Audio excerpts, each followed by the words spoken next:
Жазғы мектепке келудегі мақсатың қандай? Менің мақсатым бұл өз бағаларымды, өз басқа сабақтардан өз бағалар солардың бәрін жақсартуға тырысу үшін.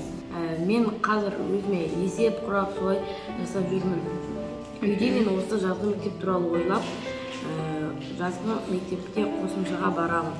Саған жақсы жағынан әсер болып жатыр ма енді осы жазғы оқудың?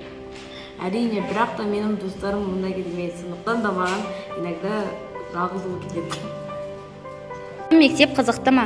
Көңілден шығып жатыр ма? Жазғы мектеп маған көңіліме толды және керемет болды. Түсінбеген тақырыптар бойынша сендер сабақ барысында талқылап жатсыңдар ма? Әрине талқылап жатырмыз.